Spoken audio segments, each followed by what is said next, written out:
Some people have affectionately referred to us as the Land Kings. Today we're going to show you why.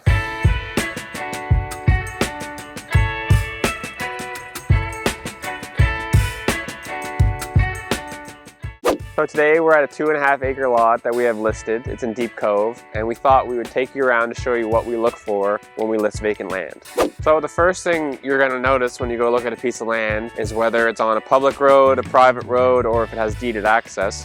So for this particular lot, we're on a public highway, which is pretty much the ideal scenario. So all that was needed in this case was a driveway permit, just to check in with the Department of Transportation to make sure it's a safe place to put a driveway. The next thing you want to do is hire a realtor who will crawl through the forest to find your property lines for you. On this one, it's pretty easy. It was all recently subdivided and surveyed and everything very clearly marked. So look for orange tape or blue survey markers, sometimes silver survey markers, depending on when it was done. So here we have orange survey markers actually, and tape tied to the tree just to clearly identify it.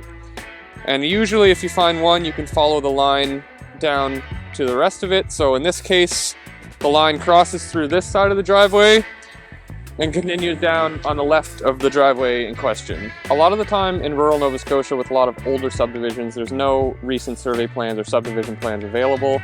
In those cases, it's good to chat with a local surveyor who might be able to look into that for you and quote a new survey. And if you don't want to get a new survey, you can usually purchase title insurance to protect you from any instances of conflicts. Another thing to look for when you're considering building on a lot is whether or not it can handle a septic. And that's usually done initially with a perk test where they'll dig in the ground to test the soil, make sure it can withstand the needs of the septic. So you're going to want to do that somewhere close to where you're building. In this case, it's down the hill a bit here in this flat area. Luckily, this lot's already perk tested, so it's good to go.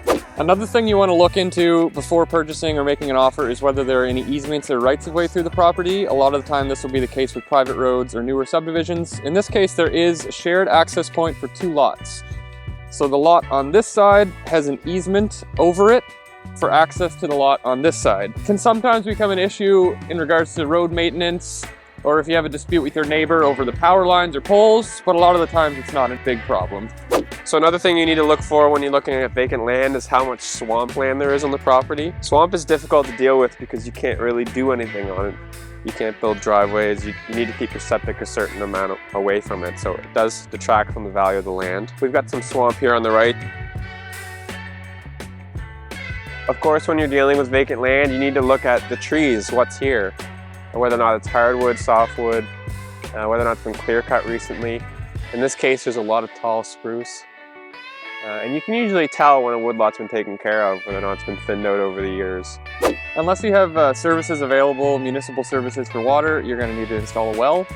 And the vast majority of them will be drilled wells now as opposed to dug. It's a good idea to consult with a well driller in your area who knows how deep the wells might have to be and could give you a quote in advance, perhaps even visit the site on the ground to check it out. Something else we recommend as a buyer during your conditional period, if there aren't already power poles in place, is to get Nova Scotia Power to scope the area and give you an idea of the cost and location of the poles. In this case, the seller has had it scoped before listing it, so Nova Scotia Power visited the site and already placed where the anchors and poles will go. And this may also include an easement from a neighbor if the poles and lines have to cross over their property. They generally give you the first pole for free, and after that it could be $1,000 to $2,000 per pole. Another thing you'll definitely want to look at before writing an offer or during the conditional period is whether the land has restricted covenants or not. A lot of the time this will be the case with a newer subdivision where they want to keep the values high, and they may place a minimum square footage for your home as well as other things that can or cannot be done on the land.